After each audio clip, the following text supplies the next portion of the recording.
tal? ¿Cómo están? Bienvenidos, bienvenidas a WhatsApp, este streaming energético que hacemos todas las semanas. Todavía seguimos al aire, nadie nos ha corrido de este lugar, nadie se ha avivado, así que seguimos acá en esta tónica. Por supuesto, como siempre, acompañado a mi derecha, literalmente, apenas literalmente, por Lu Glesser, que como siempre tiene el placer de acompañarme. ¿Qué haces, Lu? ¿Cómo estás? ¿Qué dice? Rafael, me tocaron los guantes, no sé cómo calificar el augurio. Bueno, casco guante diría Guillermo, yo estoy con el casco, a vos te tocan guantes. A Fer Cracovia lamentablemente no le ha tocado ni lo uno ni lo otro. ¿Cómo está, Fer? Me tocó un camioncito. Un camioncito, está bien. Volcado. Volcado por ahora, sí, este es un mensaje para la gente de cierta petrolera, a ver si... ¿no? Por los pozos que hay camino está bien, a, por los pozos a Loma de Campana. No, se nos deben muchas obras de infraestructura, hay que decirlo y reclamarlo cada vez que podamos. Se nos deben muchas obras de infraestructura, ¿eh? Acá somos acreedores. Vamos a reclamar. Totalmente, totalmente. Bueno, para también sacarnos cosas de encima, les dejo las vías de comunicación, como siempre hacemos. Tenemos un mail al cual pueden escribirnos, streamwhatsapp@gmail.com, y estamos tanto en YouTube como en Instagram como en X o Twitter en @WhatsAppStream. Como siempre les pedimos, síganos, dennos like, comenten, ¿sí? No les pedimos más que eso, no les pedimos plata, solamente les pedimos que nos den una mano con la viralización de este proyecto que, si nos vienen siguiendo, bueno, estamos tratando de hacerlo entretenido y de meternos un tema que es estratégico para el futuro de Argentina. Y vamos rápido, hablando de cuestiones estratégicas, a la agenda de noticias de la semana, que en materia del campo de la energía y de la minería tuvo como principal novedad la formalización del cambio de estructura jurídica de Yacimientos Carboníferos Río Turbio.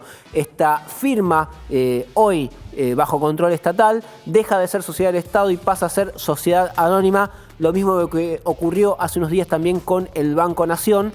Pero si bien la estructura legal es similar, el movimiento legal es similar, bueno, los efectos y los objetivos del gobierno nacional, en este caso, para con las dos empresas son distintos, o al menos tendrían un camino distinto en vías del ingreso de accionistas privados y de qué manera se va a dar la participación del Estado en ambas compañías. Puntualmente lo que tiene que ver con Yacimientos Carboníferos Río Turbio, no lo voy a explicar yo, no soy quien más sabe de esto. Vamos a hablar en este caso con el interventor de la firma ubicada allí en la provincia de Santa Cruz. Hablo de Pablo Gordillo Arriagada, que tiene la gentileza de atendernos desde su provincia. Pablo, muchas gracias por comunicarte con nosotros, por recibirnos. Y bueno, ya vamos con la primera pregunta, que es básicamente, ¿qué cambia a partir de esta definición de que Yacimientos Carboníferos Río Turbio es a partir de ahora una sociedad anónima? Bueno, buenas tardes, el equipo de Stream, gracias por la invitación. Hago una pequeña corrección en lo que mencionaba, que en realidad amplita por ahí el inicio de capa. La ICRT, que acaba de curaficar Arboeléctrica Surabia Anónima en realidad, durante 23 años no tuvo estructura jurídica empresaria. A diferencia de ya que navegó siempre en el tema del limbo productivo, y en realidad se parecía más a un organismo de vida de la día y no era una empresa formada. De eso da cuenta también la imposibilidad que tuvo esta intervención que todos estamos, de poder cortar con balances aprobados realmente y que han sido estados sistemáticamente con la Criatura General de la Nación, y también un inventario, ¿verdad? Entonces, la decisión del gobierno tal de privatizar o de llevar adelante la posibilidad de que ingrese capital privado ordena también una previsibilidad que necesitaba esta ex hacienda productiva hoy. Un tema no menor es el respeto del artículo 9 de bases, que habla de el control estatal en un 5% de acciones. Eso se mantiene. Lo único que podría darse al capital privado es el 49%, y para nosotros puede llegar a ser menor también. El artículo 7 del estatuto que se aprobó habla del ingreso tarquel de bienes clase C, trabajadores, o sea, que habilitaría un regreso que lo establece también para no solamente integrar trabajadores, sino también con la posibilidad de que puedan algunos directores o administradores de la cultura social. ¿Qué es lo que les digo con respecto a la interacción? Por lo pronto se mantiene hasta tanto se designen los directores formalmente, pero también quede conformada la sociedad mínima con lo que corresponde a una empresa, que es un inventario acorde, toda la transferencia de muebles e inmuebles que también están en proceso, la aprobación de un presupuesto y el plan de inversiones y por sobre todo el balance. Pablo, hablando de presupuesto, vos contabas recién el derrotero de la firma y un poco este limbo legal que precisaste. Ahora bien, tenemos un detalle de cuánto dinero puso el Estado en los últimos más o menos 20 años desde su estatización. ¿Y qué va a pasar de ahora en más? Porque acá hay una prerrogativa del gobierno libertario de dejar de financiar empresas deficitarias, de alguna manera promover su privatización, el ingreso de accionistas privados, pero sobre todo que empiecen a autosustentarse. Bueno, parte de esa respuesta en la cual ingresé como interventor en su momento propuesto por el gobernador Vidal, nosotros presentamos formalmente al Gobierno Nacional de Reactivación para producir principalmente tal. Ese plan de reactivación hablaba de producir y vender carbón al interior y reactivar la famosa mina de los 40, una denominada 14 mineros que no está activa o hay algo trabajando. Lo que hemos logrado es lograr colocar el carbón y con ganas en el exterior hace un par de semanas. Se está trabajando actualmente en la fecha de embarque de ese carbón. Tenemos también un lote de 30.000 toneladas más en negociaciones con algunos interesados, principalmente empresas del exterior que se van a realizar a Europa, Colombia, Polonia. ¿Qué quiero contestar con esto? Es que quizás en esto que mencionás del retiro del Estado, hay parte de razón en tratar de reducir el déficit, pero también creo que la actual situación jurídica que tenía la empresa también impedía el ingreso de capital privado o de inversiones genuinas para que entonces salga a hablar. El hecho de ser una especie de organismo público no le interesaba a nadie invertir o desarrollar unidades de negocios que tienen hoy la activa. No nos olvidemos que ICRT o hoy Carboneras Anónima tiene un puerto de su propiedad, tiene un ferrocarril para transportar el mineral, tienen desarrollo minero de carbón con reservas para 70 años y tiene una usina que es una inversión para generar en un módulo activo de 150 megas y otro en construcción por 120 megas más. O sea que en el sentido de lo que podría llegar a ser juicios económicos, podrían ensañarse de acá a un año y medio.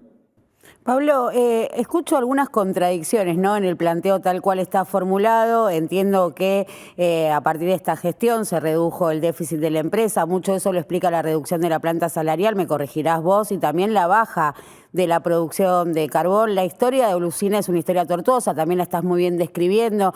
Digo, con todo este panorama, ¿qué inversor privado? Digo, ¿realmente hay algún interés, genera algún apetito? ¿O lo que se está pensando es en una transferencia a la provincia, que era otra de las versiones que circulaba, de que el gobernador Vidal asumiría la gestión de ICRT en estos acuerdos de condonación de deuda recíproca entre las provincias y el Poder Ejecutivo Nacional? Dos cuestiones. Hay varias preguntas dentro de y respuesta. La primera, que no se hizo reducción de producción. Es más, los trabajadores de la empresa en el año 2004 rompieron récord de producción de 1.000 toneladas días y superaron la producción de los 10 años para atrás. Da como dato que te aporto.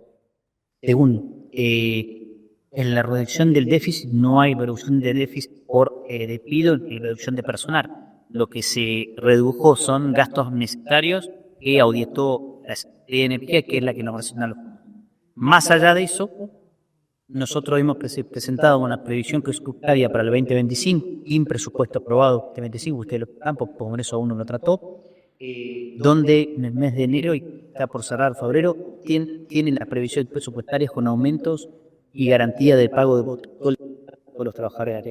De que en esto el Estado viene viendo con las políticas que nosotros estamos solicitando, con los aumentos pertinentes y con la cobertura también de complementos al sector de pasivos. Y por último, respecto de la transferencia y compensación, no es un tema que conozco a profundidad, lo que sí puedo decirte es que se habló en su momento de la posibilidad de transferir las acciones públicas, las acciones de control estatal a la provincia, siempre y cuando la provincia tenga interés respecto de administrar una empresa que tiene un déficit que ronda los 7.000 millones de pesos mensual.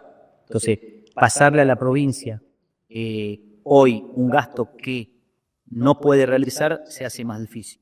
Quizás no será lo mismo en un esquema de reducción de déficit a través de venta de carbón y generación de energía.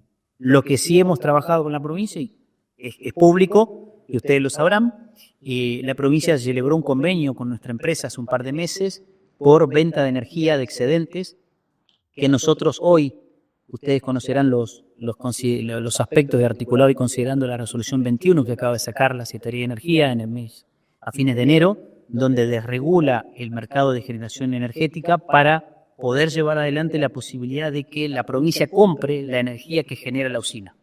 ¿Qué significa esto? Que no aportaríamos al sistema interconectado nacional ni al esquema de requisitos que establece CAMESA o el ENRE, sino estableceríamos un convenio entre comillas entre privados con la necesidad de megas que requiera la provincia de Santa Cruz, en particular la empresa que distribuye la energía en la provincia, que es Servicios Públicos, con la posibilidad de manera no siendo completamente optimista, sino bastante previsor, de aportarle entre 80 y 90 megas a la necesidad energética que tiene la provincia. Ese trabajo sí se ha hecho, hay un convenio firmado, así que quizás en el ingreso de capital privado para principalmente poder reactivar la usina podría darse la negociación de ese contrato, que nosotros estamos puliendo hoy los trámites legales de habilitación comercial con CAMESA puntualmente para que esta resolución o que Carboeléctrica Río Turbio Sociedad Anónima pueda entrar como agente generador dentro de esta resolución 21.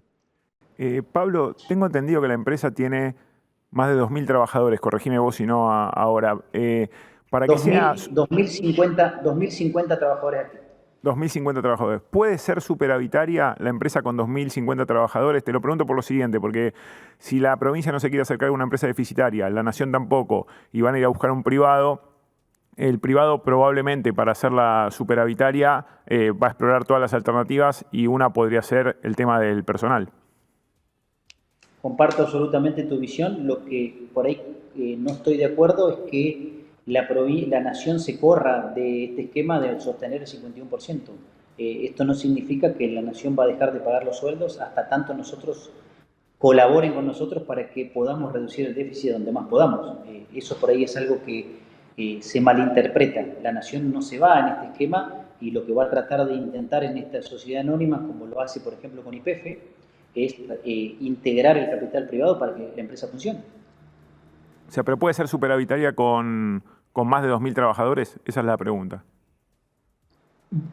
Si funcionan las 4 unidades de trabajo que mencionamos y cumplimos con entrega de venta de carbón y generación de energía, sí, se puede trabajar con la misma cantidad de gente que hay.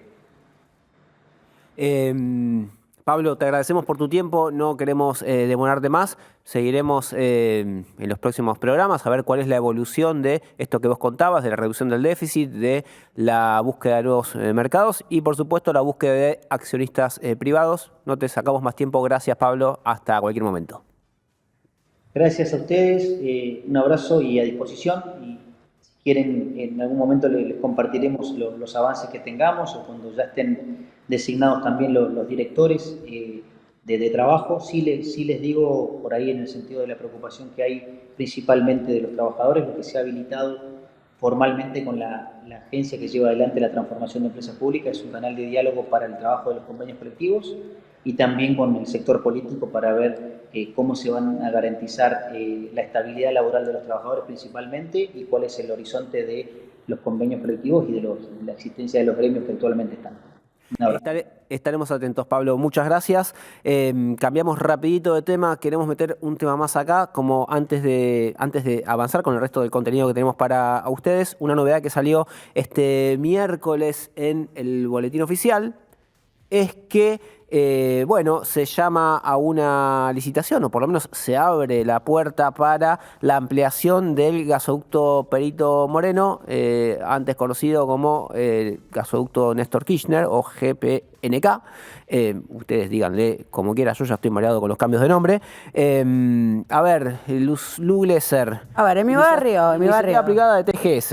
En mi barrio esto se llama avance hacia la privatización. Es un camino hacia la privatización de un caño que construyó, que se financió con el impuesto a las fortunas, aporte solidario extraordinario durante la pandemia.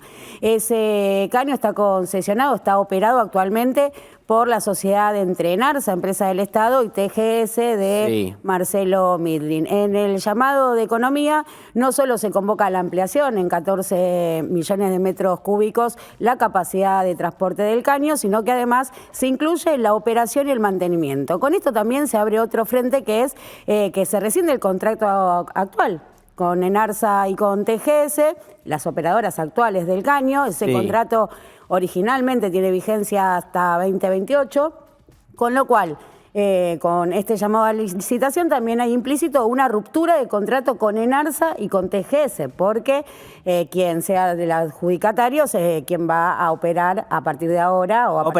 A cambio de ampliar la capacidad, va a operar la operatoria de todo el ducto. Ampliación, operación y mantenimiento. Con lo cual se corre a Enarsa. Las malas lenguas dicen que el pliego va a estar hecho a medida de TGS, quien propone justamente esta ampliación. El llamado a licitación incluye a jugadores internacionales, pero esto, ¿no? Corre en paralelo estas versiones diciendo es un pliego hecho a medida de TGS que tiene la operación actual, el mantenimiento actual, la conexión, también por supuesto es productora de vaca muerta a través de Pampa Energía, y en ese caso, bueno, hay también quienes ya asemejan esta licitación a lo que fue la frustrada licitación de la hidrovía, hecha también a medida de un jugador, en este caso Jean Denul. Sí, bueno, muchos pliegos a medida, ¿no? Es un lugar común al cual aparentemente vamos a empezar a caer bastante seguido, porque es algo que está ocurriendo, ¿sí? En el marco de esta búsqueda de actores privados, de correr al Estado, de que, concesionar un montón de operatoria que después podemos discutir si está bien o mal que mantenga el Estado, pero en definitiva hay una intención muy concreta de que haya más actores del sector privado. Bueno, en ese contexto empiezan a aparecer estas cositas como la que te acaba de contar Lu Glesser sobre, cuál es la letra chica y hacia dónde va la letra chica de todos estos contratos por muchísima plata que empiezan a aparecer en la legislación y en el Boletín Oficial de la República Argentina. Dicho eso, después vamos a seguir contando cosas que pasaron, pero vamos a presentarte el primer informe del día de la fecha. Prestar atención a lo que viene, mientras yo busco en el papelito acá para presentártelo bien, porque lo vi y la verdad que me voló la cabeza, algo que no tenía en el radar que estaba sucediendo en la provincia de Buenos Aires, en Gonet, cerca de Mis Pagos. Yo vivo en Citibel, ahí nomás, y no tenía en el radar, estando ahí cerca, que estaba ocurriendo esto, que se estaba construyendo el primer centro de energías renovables. Lo está haciendo la Comisión de Investigadores Científicas de la provincia y el CONICET de La Plata, que, como vas a ver ahora, es un edificio totalmente pensado para utilizar materiales renovables, reciclados, y además para ahorrar energía y generar energía de elementos renovables, por supuesto energía solar, pero también hay ahí agua de lluvia que se usa para riego, bueno, un montón de cosas que, como verás ahora, están ocurriendo acá nomás en La Plata.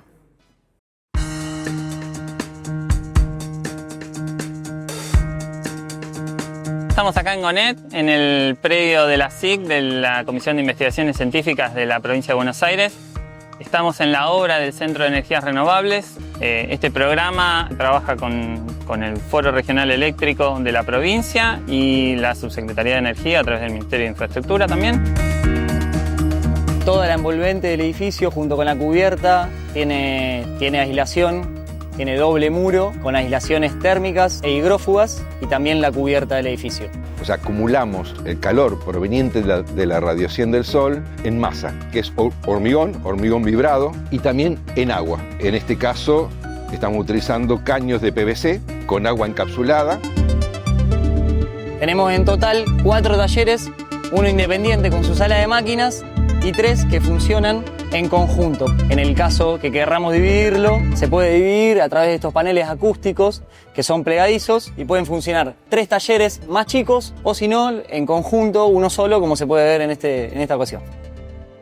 En cuanto al eje sustentable, tenemos varios sistemas. Uno de ellos es la recolección de agua de lluvia en estos 3 tanques de acero inoxidable.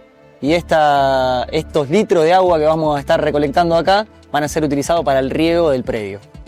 La iluminación natural es otro de los aspectos que a nosotros nos interesa muchísimo, porque tiene que ver con la posibilidad de no encender las luces, básicamente. Y hemos incorporado unas claraboyas a modo de lumiducto que van entregando, ¿no? Toman la iluminación de la bóveda celeste o directamente del sol y es distribuido al ambiente.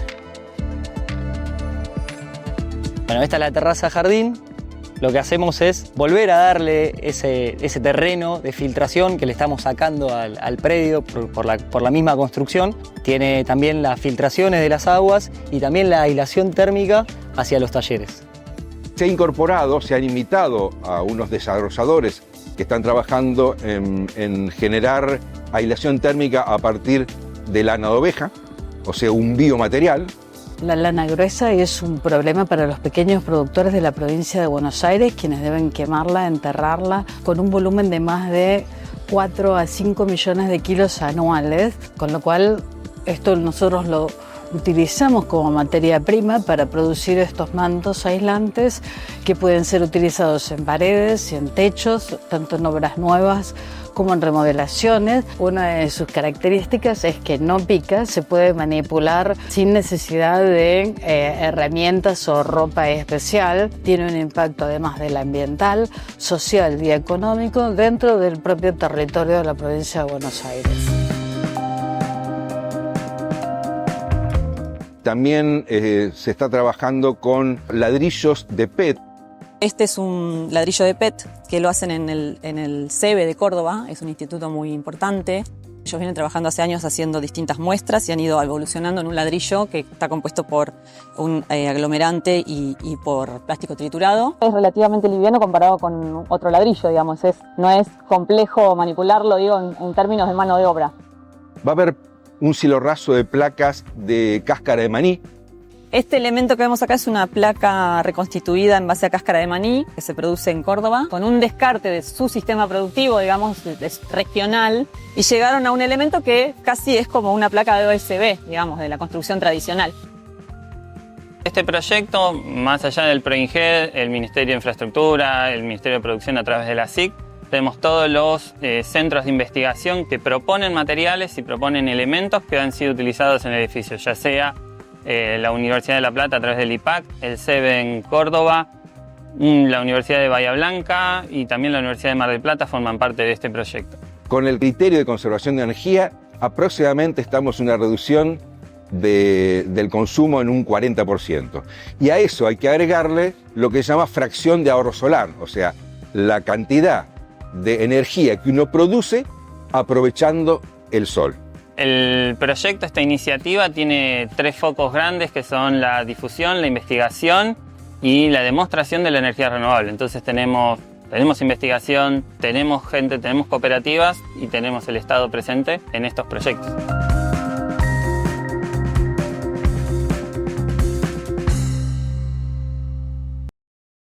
Increíble, ¿no? No sé qué pensará Lu Glesser, tan amiga del combustible fósil, todo lo que se hace reciclando y renovando. Una cosa no quita la otra, No, unas claro. ganas de hacerme una casa de cáscara de maní, ¿me dieron? Debe oler ¿Viste? bien, ¿no? Es Debe tener alucinante rico eso. olor la casa de cáscara de maní. Es buenísimo, y los ladrillos de PET, así. Ahora, ¿cómo haces para no tener hambre todo el tiempo o ganas de tomarte una cervecita, no? Si estás ahí con la... Bueno, pero por ahí estás pelando los maníes y en vez de tirar la cáscara, la guardas y después te haces el techito. Todo esto, ¿no?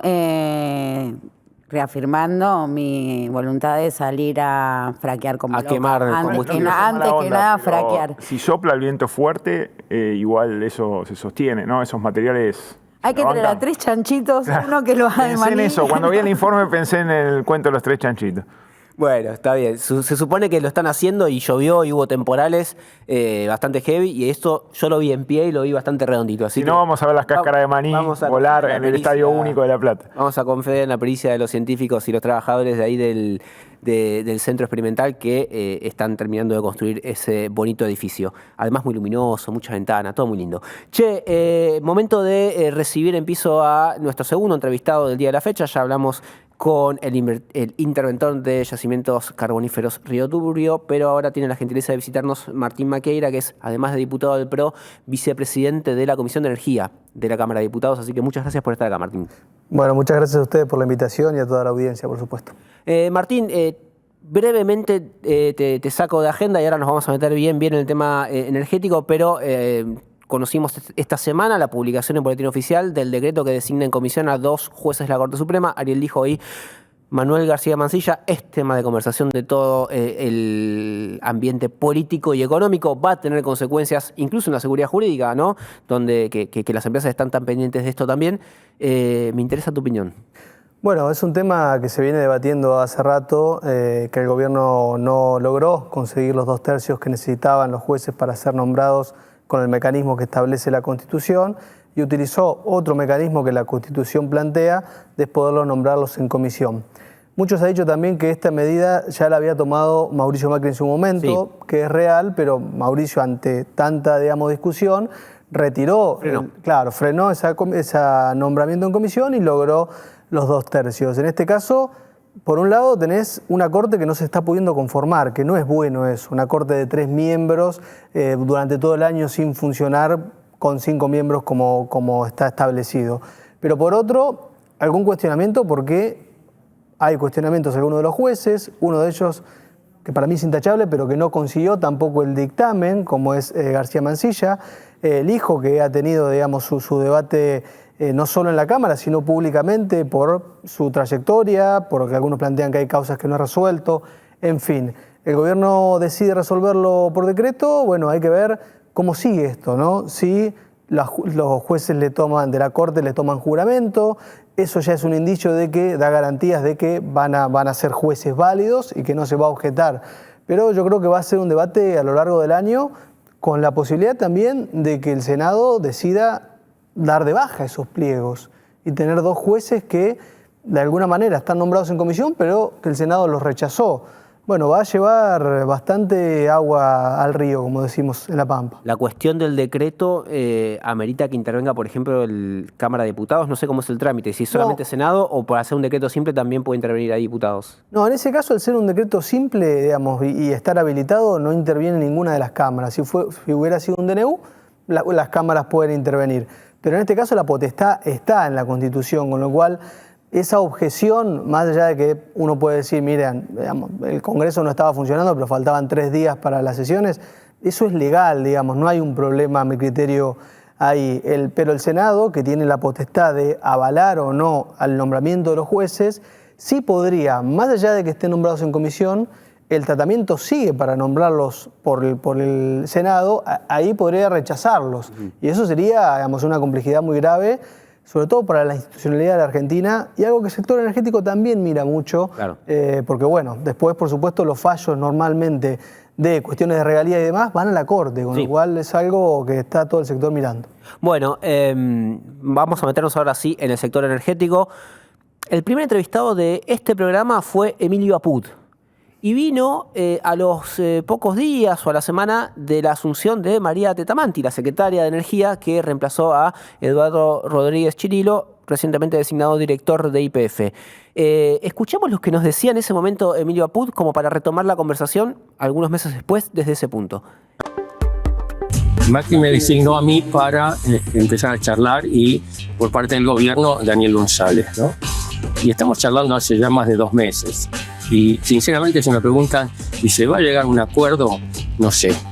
Pero próximamente se va a definir porque Mauricio Macri, y yo coincido con él, dice, esto no tiene que ser un manpower de provisión de gente, ¿no? Esto tiene que ser un acuerdo programático, ¿no? Decimos, bueno, estas son las prioridades, esto es lo que hay que hacer, ¿no? Bueno, ¿cuál va a ser la organización adecuada? ¿Qué cambios hay que hacer dentro de la organización?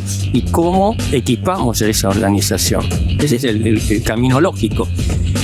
Y bueno, ahí están las trabas, ¿no? Estamos tratando de llegar a eso. Y si no se llega, bueno, supongo que María Retamanti, como nueva secretaria, va a seguir trabajando, desarrollando todos sus conocimientos, pero a título personal, no como un aporte institucional del PRO. María Retamanti la designación de María Retamanti es consecuencia de esa reunión con González.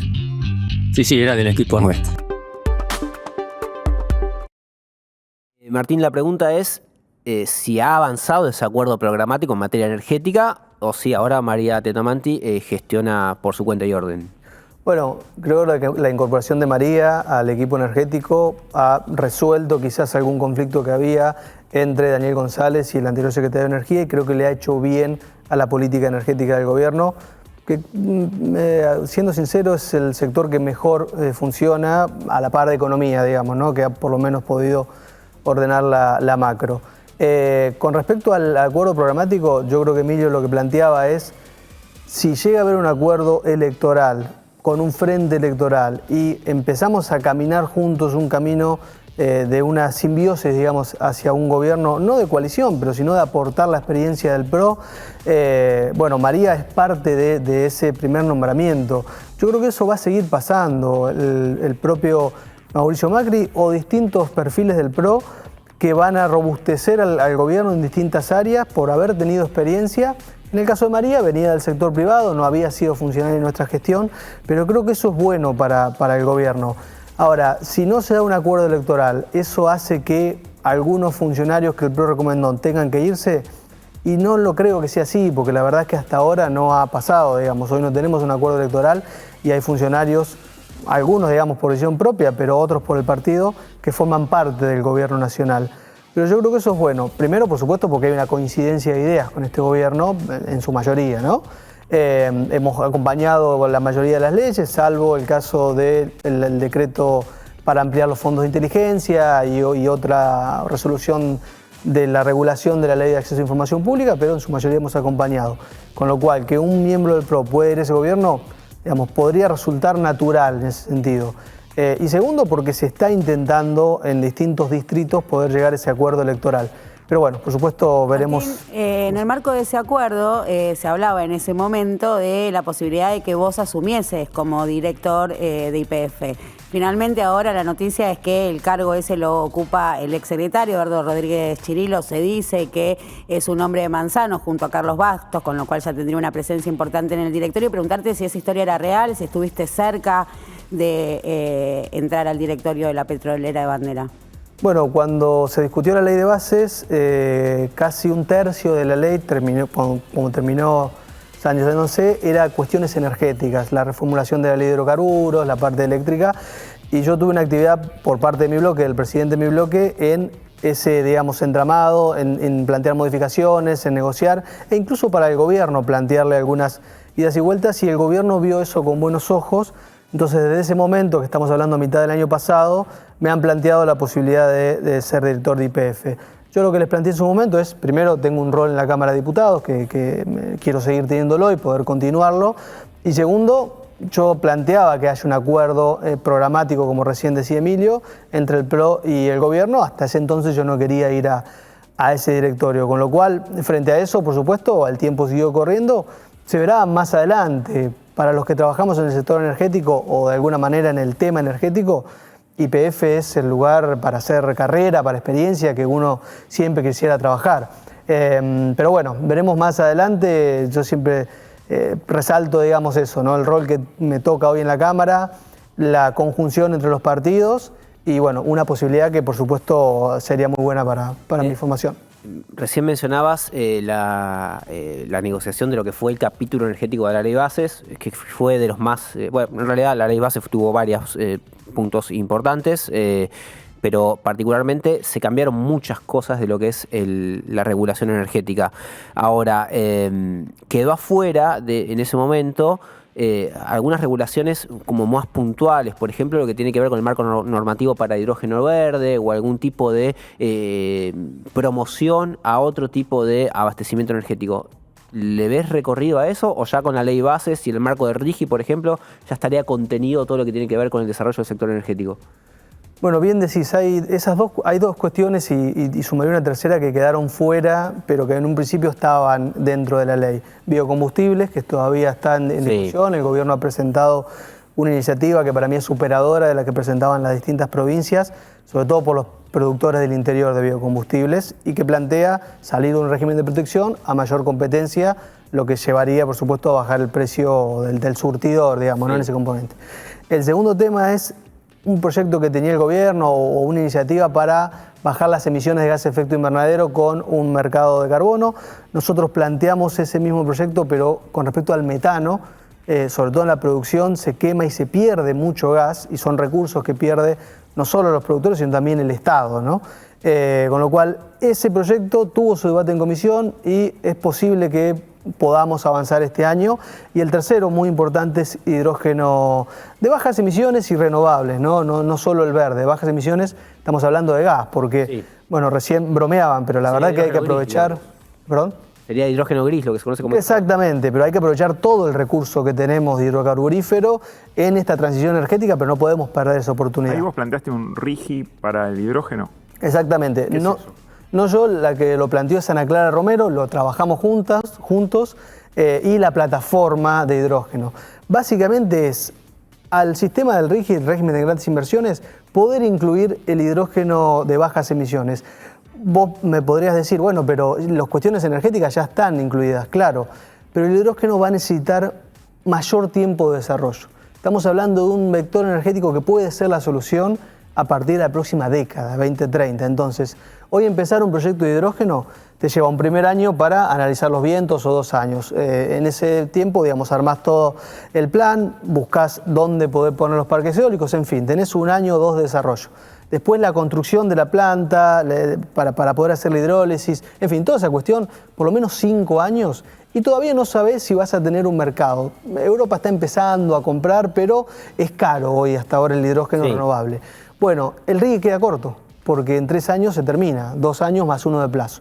Entonces lo que estamos planteando en ese proyecto, que seguimos en conversaciones con el gobierno y ahora estamos logrando un poco más de atención y que el gobierno lo vea como una posibilidad, es pensar un RIGI de 10 años o 5 más 5 de prórroga para el hidrógeno renovable o de bajas emisiones. Y creemos que eso, para inversiones como se anunciaron en Santa Cruz o anunció el gobernador de Chubut con una empresa, digamos, de que produce hidrógeno verde, daría las garantías, sobre todo crediticias, garantías fiscales, para poder desarrollar esa industria. Ahora, Martín, ¿cómo toman esto de que estos 3 proyectos que mencionaste puntualmente tienen que ver con algún tipo de energía renovable, ¿no? Biodiesel, hidrógeno.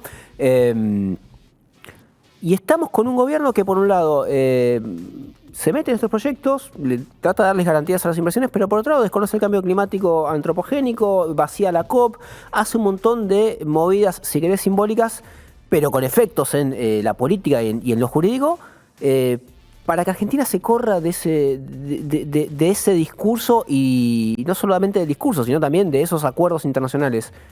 ¿Qué se hace ante eso? ¿Se finge demencia y se sigue para adelante? ¿Hay ámbito de discusión? ¿Cómo lo toman ustedes? Bueno, una cosa es el planteo político, la mirada del gobierno con respecto al cambio climático, que el presidente ha sido claro en eso, y otra cuestión es el mercado. Y el mercado muchas veces en esto es rentable. O sea, poder desarrollar hidrógeno renovable, si Europa te lo va a comprar, digamos, por más de que esté en contra del cambio climático, me imagino que el gobierno es pragmático en eso. Con respecto a biocombustibles, ya hay una industria instalada y lo que plantea es poder bajar ese costo, y vos podías exportar también biocombustible. Y con respecto a metano o gases de efecto invernadero, estás perdiendo, si querés, gases de efecto invernadero es otra discusión, pero metano, vos estás perdiendo.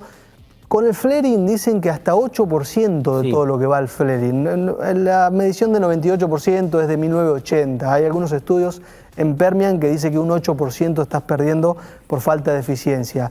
Y en general podrías estar, con algunos estudios indica que el 2 o el 3% del gas, de la producción total de gas se pierde, con lo cual Ahí también, si querés, podés ser pragmático en cuanto al mercado manda. Y creo que eso en el gobierno es un valor, digamos, ¿no? En ese sentido. Bueno, hablábamos la semana pasada y si no lo vieron pueden ir a verlo, con una empresa que minaba criptomonedas justamente utilizando este gas de venteo, con lo cual ahí tenés una salida para este combustible que se desperdicia. Perdón, Fer, adelante. Me interesa profundizar un poquito en el proyecto de reforma de la ley de biocombustibles que presentó La Libertad Avanza, Lorena Villaverde, creo que es la autora del proyecto.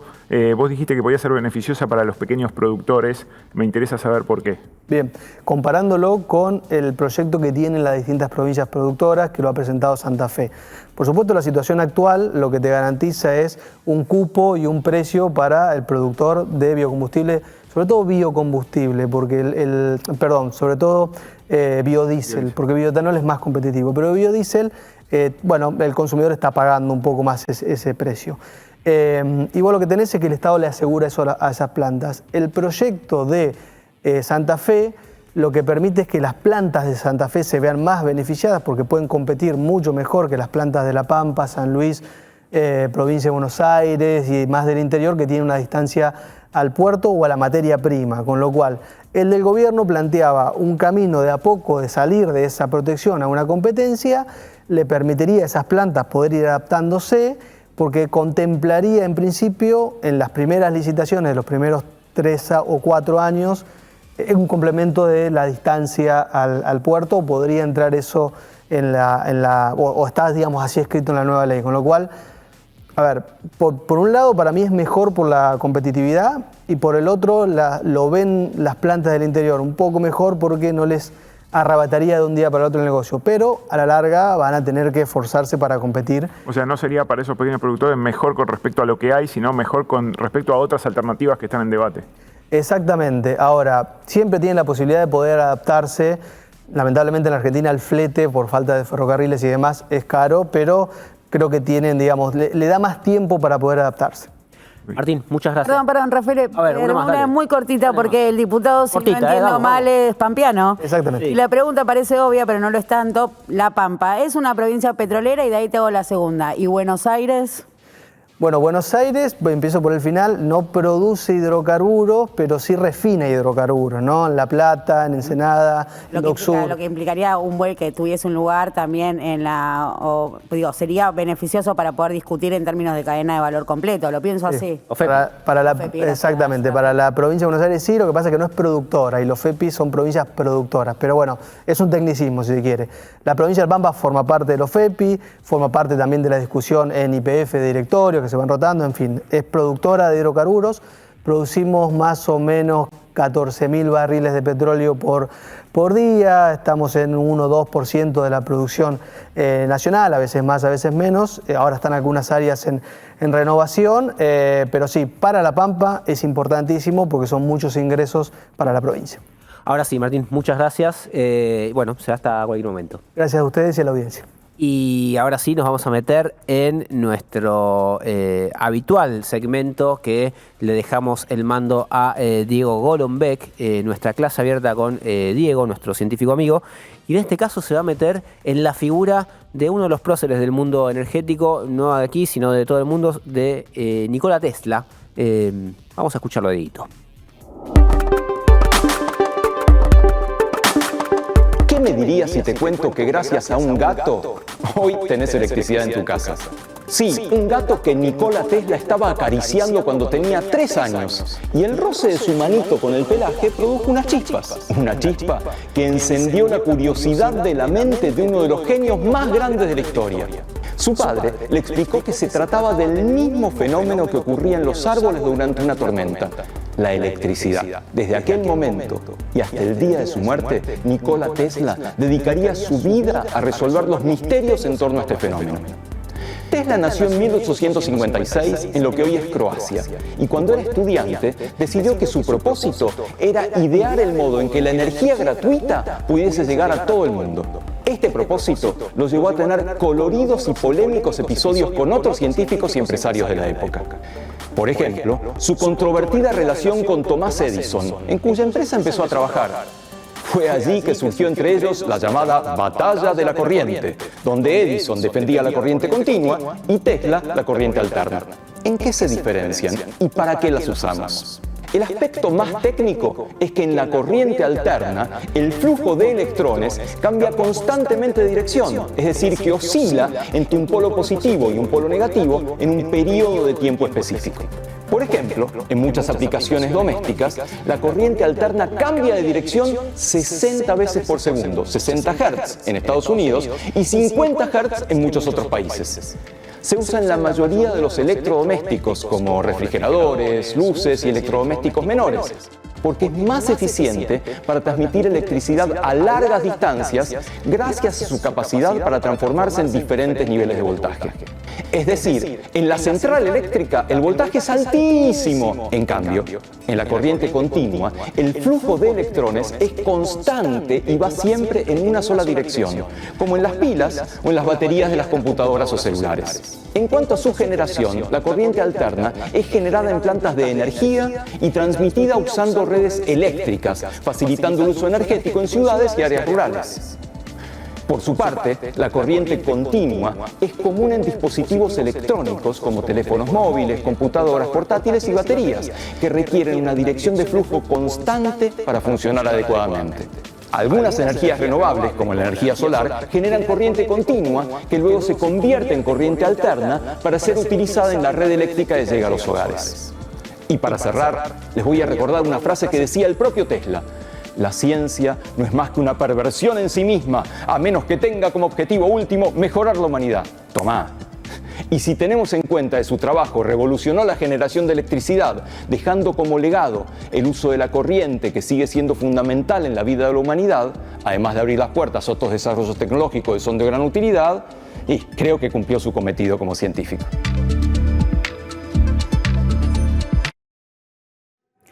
Me encantan las pastillitas de Diego Golombek, las pueden encontrar por supuesto en nuestro canal de YouTube y en nuestras redes, así que vayan, revean y compartan como siempre. Se tiene que volver a poner las remeras como las que usa Sheldon, viste que usa la de Total, Flash. sí, Está usando remeras sí. lisas, no sé si estará deprimido, hay que preguntarle. Hay que decirle a Golombek que vuelvan las remeras. Exactamente. Que vuelvan las remeras Golo. Le agregan un plus a su columna. Che, recién hablábamos con el diputado Maquieira sobre los proyectos que hay en materia de biocombustibles.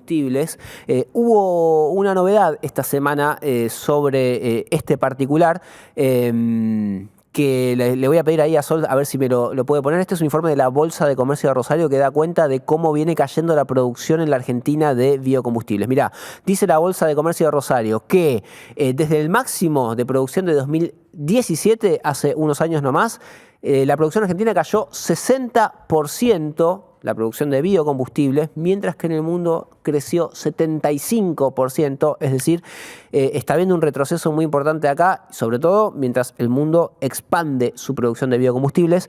Por eso convocamos para que nos visite y tiene la gentileza de acompañarnos a Claudio Molina, que es un especialista en el segmento de biocombustibles y además fundó la Asociación Argentina de Biocombustibles. Claudio, bienvenido y muchas gracias por estar. Hola, ¿cómo les va? Y les agradezco mucho la invitación. Es un honor para mí compartir el programa con ustedes. Bueno, el honor es todo nuestro. A ver si podés orientarnos. Hubo como muchos vaivenes en el mercado de biocombustibles, sobre todo lo que fue, recuerdo yo, la medida antidumping que impuso Estados Unidos. Argentina era el principal exportador, o por lo menos el principal mercado del biocombustible argentino era los Estados Unidos, y de un día para el otro eso se terminó. No sé si ese fue el principio del fin. Bueno, antes que el tema de las barreras que impuso Estados Unidos a las que te referís, hubo un problema con la Unión Europea. Argentina era el único gran oferente de biodiesel en ese territorio. Sí. Nos impusieron medidas antidumping muy injustas. Argentina logró abrir el mercado de Estados Unidos y después vinieron las sanciones a las que vos referís. O sea que hubo dos impactos muy fuertes que sumados tienen mucha relación con esa caída. Y después está el problema interno, el de las idas y venidas. Los cambios en la ley, los cortes. La regla de juego, exactamente. En el 2021 terminó la vigencia de la ley original, la 26.093, y vino la sanción de una nueva ley, la 27.640, que representó un gran retroceso hasta el día de hoy. Ahora, aquel esquema que vos mencionás, básicamente dividía el mercado en dos. Estaban las grandes cerealeras que exportaban, pero no vendían en el mercado interno, y tenías un grupo de pymes que de a poco se fueron engrosando, que tenían como destino un mercado interno al cual se les garantizaba cierto precio y el corte, digamos, que les daba condiciones para justamente que la producción y su negocio crezca. ¿Cómo se sale de eso? Porque ahora lo que dice el gobierno es que quiere ir a un mercado donde todos compitan. Bueno, en primer lugar, considero importante para el país, no en esta actividad, sino en todas, cumplir con las leyes, cumplir con todas las normativas vigentes. Está pidiendo mucho, pero bueno, sí. Y si no cambiarla, es decir, no de prepo. Tenemos un Congreso y yo lo respeto y quiero que sea la base de nuestra institucionalidad, junto con la justicia. Acá ha habido vaivenes propios de incumplimiento de normas vigentes. No voy a hacer nombres o no voy a referir nombres propios, pero, por ejemplo, hubo una mezcla de gasoil con biodiesel al cierre de 2023 de menos del 4%, cuando la norma era del 7,5%. Sí. Los refinadores de petróleo no quieren al biodiesel tradicional, conocido como FAME. En tal caso, desean usar HBO o Green Diesel, que es una molécula distinta que está creciendo muchísimo en Estados Unidos. Ya la discusión no es que los biocombustibles no, sino quién los produce. Y acá la cuestión es que los que están obligados a mezclar, que son los grandes refinadores, quieren producirlos ellos o en acuerdos que vayan no a la obligatoriedad, sino a la discrecionalidad. Okay. Entonces, negociarían con otra espalda con el, exacto. el productor o el material, digamos, el que le vende el insumo. Y la autoridad de aplicación ha sido funcional y no ha controlado como debió hacerlo que no se cumplan con los cortes. Con esta gestión de gobierno ha aumentado mucho el corte con los niveles previos. Seguimos incumpliendo ese 7,5% de mezcla gasoil-biodiesel, pero ha mejorado bastante. El corte del año pasado fue de un promedio de un 6,3%. Pero el problema es que hay un precio oficial vinculante a la compraventa que surge de una fórmula polinómica y hoy el precio fijado, que viene creciendo a un ritmo del 2% mensual, como era hasta hace poco el crawling peg con el dólar, sí. Ese precio no cubre los costos y estas industrias que no tienen grandes aceiteras asociadas, por eso se llaman no integradas, es como un refinador de petróleo que no está en la etapa del upstream. Bueno, estas industrias le están pasando muy mal. Molina, pero entonces está diciendo que el sector de los biocombustibles tiene más escucha en este gobierno que en las gestiones anteriores. Te pregunto porque vengo como escuchando reclamos, ¿no? Este malestar que expone justamente el sector y también preguntarte si no es un gobierno que se inclina más por el sector petrolero que por el campo. Bueno, muy buena la pregunta, Lu. Tiene varias respuestas. En primer lugar, el gobierno no reconoce el cambio climático de origen antropogénico, que es una de las bases del uso de los biocombustibles. Sí. Ese es un gran problema. En segundo lugar, apela a la línea de pensamiento del libre mercado absoluto. Y acá tenemos una estructura donde hay grandes empresas productoras de aceite que además tienen plantas de biodiesel y exportan y están vedadas a participar en el mercado interno de manera inconstitucional, como lo están las petroleras vedadas de hacerlo, pero son los proveedores de las plantas de biodiesel no integrados. Entonces, plantear una competencia todos contra todos es como poner en una pista de carrera un auto de Fórmula 1 con, no sé, no quiero ser despectivo, con un Fórmula 3, por decir algo. Es imposible. Esa forma de competencia, no. Por eso, en el anteproyecto de ley que trabajamos en la Liga Bioenergética, y que fue presentado por el diputado nacional Carlos Gutiérrez y en el Senado por la senadora Alejandra Vigo y otros legisladores que apoyaron con su firma, se plantea una competencia segmentando. Es decir, la competencia, por un lado, va a ser para los no integrados, las pymes y demás, y por el otro, los grandes jugadores. Se le da acceso para unos y otros y que compitan ahí adentro. Bueno, más novedoso aún que el gobierno libertario reconozca heterogeneidades hacia adentro, ¿no?, de ciertas cadenas de valor, porque, una vez más, digo, está favoreciendo a los más pequeños, a los no integrados, que no tienen estas aceiteras detrás, por sobre, ¿no?, las cadenas que cuentan con el consumo. Hay un problema muy serio, que es que el precio en biodiesel, me estoy refiriendo, de la compra-venta, que es vinculante, no está cubriendo el verdadero costo del aceite, por ejemplo. Entonces ya se torna muy difícil, casi imposible producir. El diálogo, y esto es otra parte de la respuesta a tu consulta, lo que ha habido de parte de la Secretaría de Energía es procurar un mayor cumplimiento en la mezcla gasoil-biodiesel, y esto porque ha habido una apertura de YPF a hacerlo, porque tiene el 60% del mercado en gasoil. Entonces, YPF está cumpliendo lo que antes no cumplía, no totalmente, pero es significativo el aumento, y las autoridades de energía tienen predisposición al diálogo. Después las medidas que toman no son positivas en muchos casos, pero el diálogo está. Ahora, Claudio, pero el proyecto que propuso en el Congreso la legisladora de La Libertad Avanza, propone una creciente flexibilización, desregulación del mercado. No con los parámetros del proyecto de ustedes. No, está planteando, Fernando, en primer lugar, un amesetamiento en el uso de biodiesel. Hoy estamos nominalmente en el 7,5 con un corte real del 6,3, 6,5, y está planteando que en el 2027 se llegue al 10% y no más. Cuando, por otro lado, el anteproyecto de la Liga planteábamos llegar al 15 y seguir subiendo. Consideremos el modelo brasileño, por ejemplo, o lo que ocurre en otros países importantes. Pero en Brasil compiten también las petroleras en ese mercado. Sí, y acá en el proyecto de la Liga estamos planteando la posibilidad de ingresar de parte de los refinadores de petróleo. O sea, eso debe ser así porque es inconstitucional prohibirlo.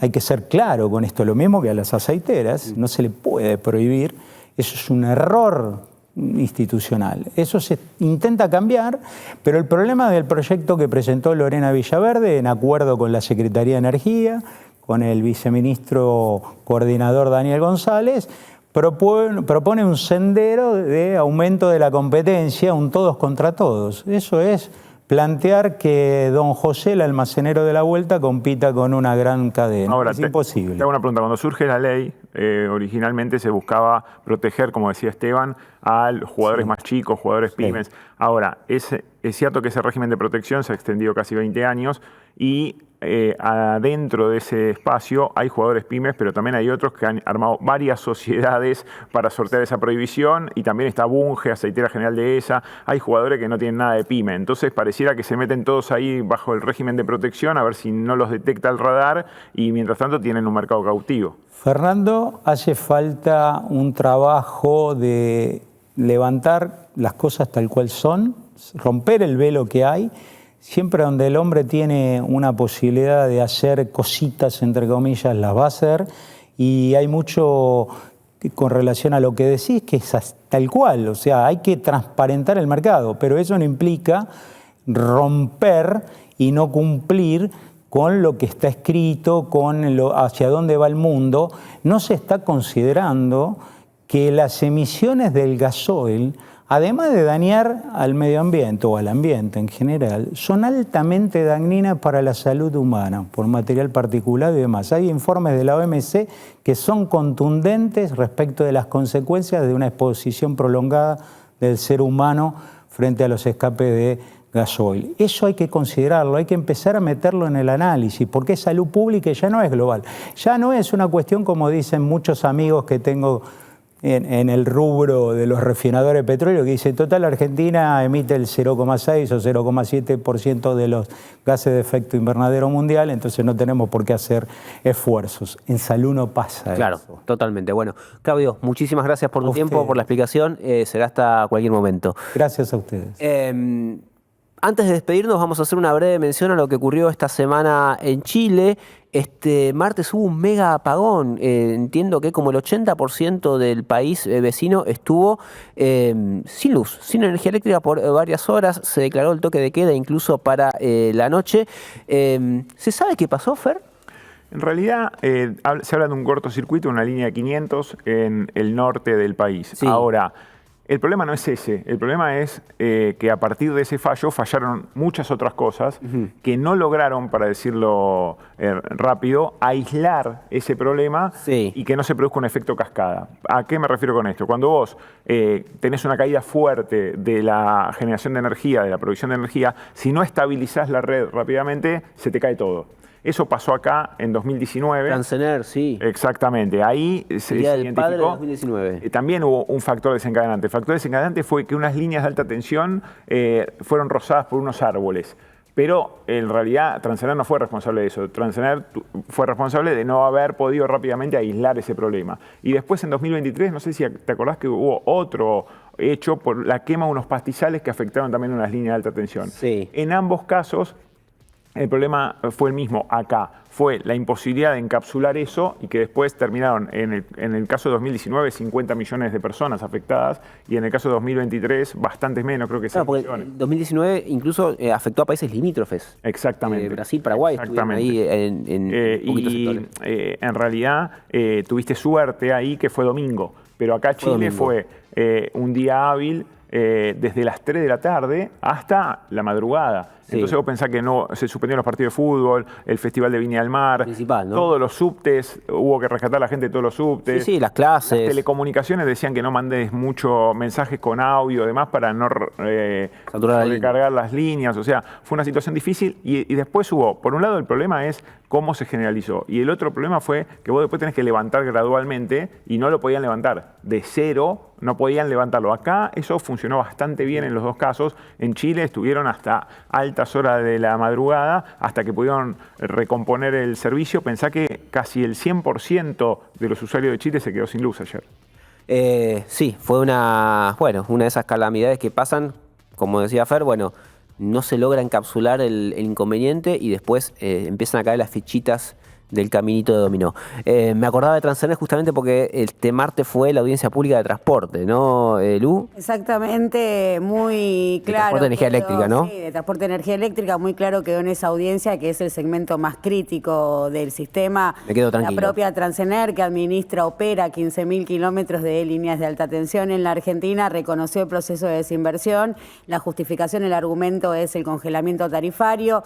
Cierto en parte porque no hubo congelamiento tarifario, sí hubo tarifas que corrieron por debajo de la inflación, eso también puede entenderse o leerse como una decisión macroeconómica, porque si las tarifas van por delante te tracciona el indicador también, pero bueno, interesante, ¿no? Analizar el sistema eléctrico. Tengo muchas ganas de ir a hacer una catación de nafta, voy a ir a hacer una degustación. Bueno, dale, ahora cortamos porque y te vas a tomar un poquito de nafta. Cuanto más dulce está, más se impone el lobby del biocombustible frente al petrolero y cuanto más pesada está, digo, está bien la prueba científica, estará aprobada por Golombek lo que voy a hacer.